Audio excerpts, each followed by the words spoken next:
Vous êtes prêts? Si vous voulez bien, je vous emmène au pays des histoires. Écrite et lue par Gwen Kerdraon. On y va? Installez-vous confortablement. Écoutez bien.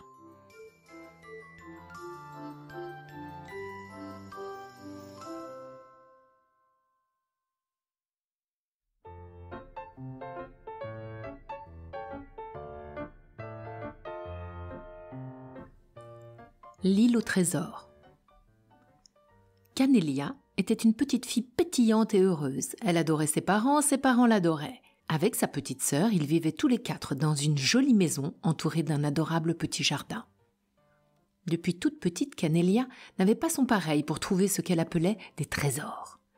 Elle avait l'œil pour dénicher le plus joli coquillage de la plage, la plus belle pierre du chemin. À l'école, elle gagnait toujours les billes les plus belles. Elle avait le chic pour repérer la perle rare dans tous les domaines. Sa chambre était une sorte de caverne d'Ali Baba, tant elle amassait de découvertes. Sa maman lui disait « Il n'y a plus de place pour un trésor de plus, Canélia. Bientôt, il nous faudra changer de maison. » Mais Canélia riait et disait « Bah pourquoi pas ?»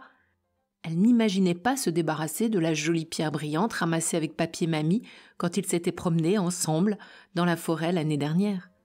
Elle ne pouvait pas jeter le petit pot de sable des vacances à la mer de cet été où elle avait si bien joué avec sa cousine. Tout avait sa place.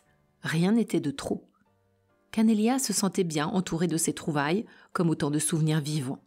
Alors, on lui trouvait des petites boîtes, de nouvelles étagères, des petits sacs pour que tout soit bien rangé, organisé. Mais peu à peu, la place vint à manquer. Sa chambre semblait devenir de plus en plus petite. C'est clair, elle n'avait plus la place pour le moindre petit objet. Elle essaya bien de grignoter sur l'espace de sa sœur, mais celle-ci, n'étant pas du genre à se laisser faire, lui dit « Ah non !» Elle alla dans le grenier, mais tout y était moche et poussiéreux. Ce n'était pas un endroit convenable pour ses trésors. La cave? Elle avait trop peur d'y descendre. Il y faisait sombre, il y avait des araignées, et puis il y avait des ombres étranges sur les murs qui l'effrayaient. Ses trésors avaient besoin de confort. Canélia était triste. Elle avait l'impression que sa vie allait s'arrêter. Plus de nouveaux trésors, plus de nouveaux souvenirs sur ses étagères. « À tout problème, une solution », lui répétait sans cesse son papa. Alors oui, il y avait certainement une solution. Mais pour l'instant... Un matin, alors que d'habitude elle se levait très vite quand sa maman l'appelait, pressée d'avoir une nouvelle journée pleine de découvertes devant elle, elle se réveilla toute bizarre. Si bizarre que sa maman pensa qu'elle était malade. Mais non, pas de fièvre, pas de boutons rouges partout, comme quand elle avait eu la varicelle. Non, elle n'était pas malade. Elle se sentait juste bizarre. Traînant les pieds, elle se sortit du lit et se dirigea vers la porte de sa chambre. C'est là qu'elle aperçut sur le bord de l'étagère son habit de fée du carnaval dernier. Et tout revint à sa mémoire. Mais oui, elle avait fait un rêve. Elle avait fait un rêve étrange. Où était-ce la réalité ? Elle se souvenait d'une fée qui était venue dans sa chambre, même qu'elle s'était dit que ça devait être drôlement important pour qu'une fée se déplace pour elle jusque dans sa chambre. La fée, qui était très belle, lui avait parlé doucement. « Je sais que tu es triste et je ne supporte pas de voir des enfants tristes. Je connais ton problème. Je sais combien tu aimes garder tes souvenirs sur tes étagères comme autant de précieux petits bonheurs. Je comprends si bien que tu veuilles les conserver. J'ai la solution. Je vais te donner une île. Je te propose de mettre tous tes trésors dans cette île. Ce sera ton île.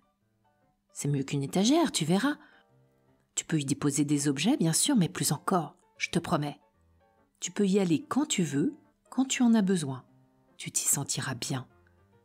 Mais il y a un prix. En échange, il te faudra faire une chose pour moi.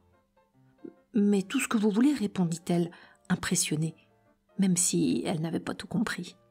Je suis débordée, j'ai tant d'enfants à aller voir, alors je veux que tu sois la fée de quelqu'un d'autre. À ton tour, pas demain, pas après-demain, quand l'occasion se présentera. Tu sentiras le bon moment, tu donneras une île à un enfant. Mais n'oublie pas de lui en donner le prix. Elle lui fit un bisou très doux, comme sa maman savait les faire. Et c'est juste à ce moment-là que sa maman l'avait réveillée, l'embrassant tout aussi tendrement. Normal que Canélia se sentait bizarre après une aventure pareille. D'un seul coup, elle se retrouvait être la propriétaire d'une île. Une île vierge pour le moment. Une île bien mystérieuse. Elle prit son petit déjeuner en silence car dans sa tête, elle essayait d'aller sur son île, sans succès. Elle était impatiente. Par chance, c'était un dimanche, pas d'école, elle pourrait partir en exploration dès aujourd'hui. Seule dans sa chambre, elle regardait ses étagères, son regard s'arrêta sur une photo de ses vacances à la mer. Elle se souvint de cette jolie petite maison de pierre qu'évidemment, elle n'avait pas pu rapporter dans ses trésors de vacances, mais elle avait dit « Quand je serai grande, j'habiterai là ». Et hop, elle vit la maison dans sa tête, comme si elle y était, face à la mer. La maison était sur une île. Son île. Elle s'amusa alors à y mettre la balançoire de sa cousine. Elle en faisait pendant des heures quand elle allait chez elle. Et hop, la balançoire. Allez, hop, quelques copains et copines, et puis un gentil chien. Elle avait toujours rêvé d'avoir un chien, mais sa maman disait que ça perdait des poils, que c'était beaucoup de travail. Elle y mit aussi les parties de fou rire avec papy et mamie, les câlins de papa et maman. Ça marchait. Elle pouvait mettre dans son île tous ses souvenirs, tout ce qu'elle aimait, tout ce qui lui était précieux. Il y faisait beau et chaud, mais pas trop. Elle y mit sa collection de mots savants ou rigolos qu'elle aimait à se répéter. Margoulette, forficule, prestidigitateur, croquignolet, succulent et coquelicot. Après sa rencontre avec la fée, elle ne mit plus rien sur ses étagères. Ses merveilles, elle les mit dans son île. Les gens qu'elle aimait, elle les mit sur son île aussi. Elle y plaça en bonne place sa mamie tant aimée qui les avait quittés. Quand elle se sentait triste, quand il pleuvait dans son cœur, elle allait faire un tour sur son île. Quel bonheur d'y retrouver tous ces bons souvenirs. Elle avait tellement envie de vivre de nouvelles choses et de les ajouter dans son île comme autant de douceur. Cette petite fille, c'était moi. Et je sens que l'heure est venue pour moi d'être ta fée. À mon tour de te donner une île, ton île. Si tu ouvres grand les yeux, il y a autour de toi de nombreuses fées comme moi qui te veulent du bien. Écoute-les. Et toi aussi, le moment venu, n'oublie pas d'être la fée de quelqu'un d'autre.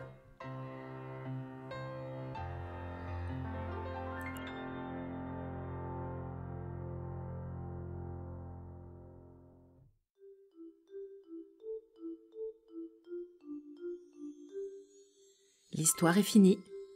Je vous dis à bientôt au pays des histoires.